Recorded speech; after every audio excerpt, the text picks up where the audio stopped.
रजा और आप देख रहे हैं हिंट नेटवर्क का डिजिटल प्लेटफॉर्म। अब आपको बता दें कि जिस तरीके से महाराष्ट्र चुनाव के बीच हम तमाम खबरें आप तक पहुंचा रहे हैं, तो इस बीच एक खबर भी सामने आ रही है महाराष्ट्र चुनाव से जुड़ी हुई कि सीएम पद को लेकर खींचातानी शुरू हो गई और फूट पड़ने लगी। क्या है पूरी खबर, क्या है पूरी रिपोर्ट, आपको इस वीडियो में पता चलेगा। और उससे पहले आपको बता दूं कि जिस तरीके से महाराष्ट्र का चुनाव सुर्खियों में नज़र आ रहा है, फिर से कई बार मैं आपको ये शब्द सुर्खियां इसलिए यूज़ कर रहा हूं अपने हर वीडियो में क्योंकि एक अलग अलग मोड़ ले रहा है। पहले बैक चेकिंग का मोड़ लेता है, बैक जो चेकिंग होती है इलेक्शन कमीशन ईसी करता है, उसके बाद वो एक राजनीतिक चेहरा ले लेता है। उसके बाद जब सब कुछ ठीक होने लगता है, जब तारीखें और करीब आने लगती हैं, तो जैसे अश्विनी ओवैसी साहब अभी एक स्पीच दे रहे थे, उसमें उनको एक स्पीच के दौरान एक नोटिस दे दी जाती है और वो एक स्पीच की नोटिस ये होती है कि वो किसी भी भड़काऊ भाषण की तरफ ना जाएं, किसी के मर्यादा को, किसी के भावनाओं को ठेस ना पहुंचाएं अपने भाषण से। तो ये एक उनको नोटिस एक अल्टीमेट दिया जाता है। एक ये मोड़, तीसरा मोड़ कभी आ जाता है कि अब पार्टी में सब कुछ चल रहा है, गठबंधन में सब ठीक चल रहा है, तो कांग्रेस पार्टी ने कह दिया कि भाई सीएम अगर हमारा गठबंधन जीता तो सीएम तो हमारा ही होगा। ये एक बात सामने आ गई है।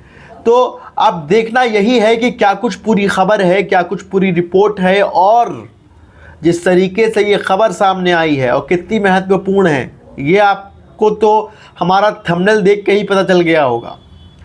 कांग्रेस ने कहा है उद्धव ठाकरे की पार्टी अब क्या करेगी, क्या है पूरी रिपोर्ट आपको बताते हैं।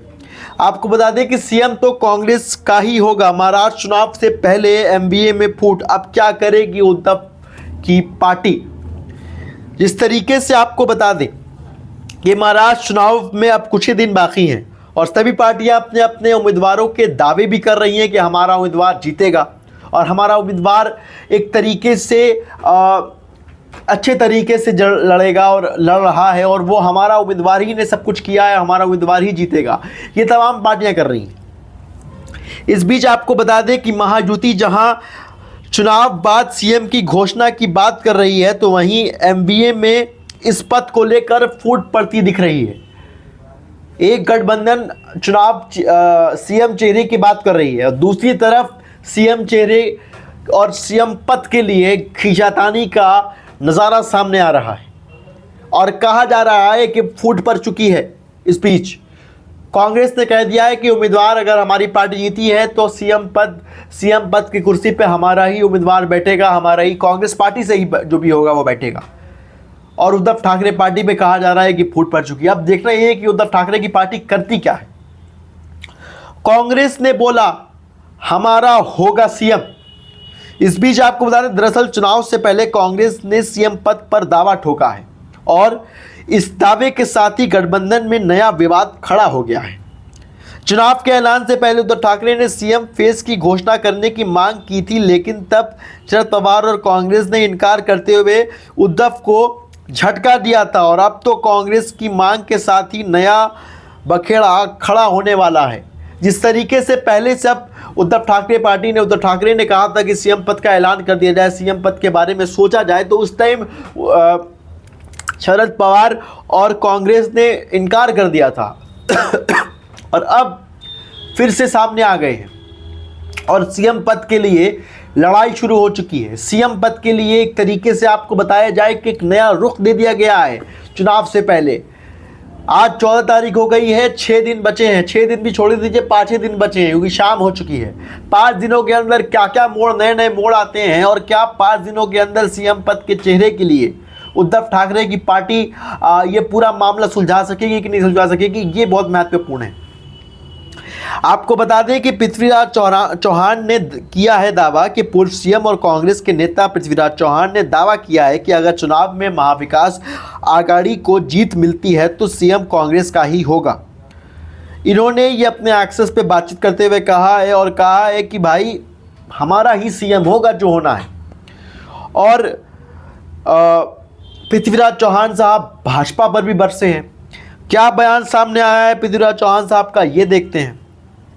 उन्होंने कहा कि पूर्व सीएम ने भाजपा पर भी जमकर हमला बोला। उन्होंने कहा कि जब भाजपा अब होर्डिंग से लोगों को भ्रमित करने का काम कर रही है और वो झूठे वादे कर रही है। उन्होंने कहा कि भाजपा ने पिछली सरकार में कुछ नहीं किया और कोई भी काम ज़मीन पर नहीं दिख रहा है। उन्होंने दावा ठोक दिया है और भाजपा सरकार के ऊपर एक निशाना साधते हुए कहा है कि जो वादे करती है भाजपा सरकार वो पूरे नहीं करती और ज़मीन पे काम भी नहीं दिख रहा है। ये पृथ्वीराज चौहान साहब का हमला है भाजपा के ऊपर। और आपको बता दें कि उद्धव गुट आ सकता है एक्शन में, क्या कुछ रिएक्शन आ सकता है, क्या कुछ हो सकता है, ये भी एक अहम बात है। कांग्रेस के दावे के बाद अब उद्धव गुट का भी रिएक्शन आ सकता है। शिवसेना यूबीटी इस पर बयान अब जारी कर सकती है। माना जा रहा है कि उद्धव सेना इसका खुल के विरोध कर सकती है। ये भी अटकलें लगाई जा रही हैं कि इसका खुलकर विरोध किया जा सकता है, खुलकर कहा जा सकता है कि नहीं, ऐसा नहीं होगा। और अब देखना यह है कि क्या कुछ होता है। पार्टी ने साफ कर दिया, कांग्रेस पार्टी ने पहले इनकार किया था, अब उन्होंने सीएम फेस के लिए अपना चेहरा उम्मीदवार कहा कि भाई हमारा ही, जो अगर पार्टी जीतती है तो हमारा ही होगा। तो अब देखना यह है कि उद्धव ठाकरे पार्टी करती क्या है, क्योंकि 20 महाराष्ट्र को चुनाव होने वाला है विधानसभा। इस बीच आपको बता दें कि नवंबर को 288 सीटों के ऊपर होने वाला है। 23 नवंबर को जीत का सेहरा भी बांध दिया जाएगा जो भी पार्टी जीतेगी। तो अब देखना यही है कि क्या कुछ होता है, कौन सा गठबंधन, कौन सी पार्टी और कौन से चेहरे सीएम पद के कुर्सी पर बैठते हैं। तो देखना यही है कि अगर कांग्रेस पार्टी ने ये बयान दिया है तो उद्धव ठाकरे की बात क्या कुछ होती है। उद्धव ठाकरे का रिएक्शन भी आ सकता है सूत्रों के हवाले से कि कहा जा रहा है कि उद्धव गुट इसका विरोध कर सकता है और कहा जा रहा है कि उद्धव विरोध कर सकता है और साफ साफ इनकार कर सकता है। तो कितना घमासान होने वाला है, कितना दिलचस्प होने वाला है, ये खबर आपको बताते रहेंगे, आपके साथ जुड़े रहेंगे और एक एक अपडेट महाराष्ट्र चुनाव के साथ आपको देते रहेंगे। तो आपको क्या लगता है, सीएम पद का चेहरा किसको बनाना चाहिए, कांग्रेस पार्टी की तरफ से बनाना चाहिए या उद्धव ठाकरे के गुट की तरफ से बनाना चाहिए? सवाल आपसे पूछ रहा हूं, हमारे कमेंट सेक्शन में ज़रूर बताइएगा और हमें ढेर सारा प्यार देते रहिएगा। और महाराष्ट्र चुनाव से जुड़ी तमाम खबरों के लिए हमारे चैनल को सब्सक्राइब करिएगा, बेल आइकन को दबाइएगा और देश दुनिया की जो भी खबरें आप हमें पहुंचाना चाहते हैं तो हमारे चैनल के ज़रिए उसको पोस्ट करा सकते हैं और हम तक बता सकते हैं। हमारा नंबर भी आपके पास शो हो रहा है, इस पर आप मैसेज कर सकते हैं और बता सकते हैं कि क्या पूरी खबर है। बहुत बहुत शुक्रिया।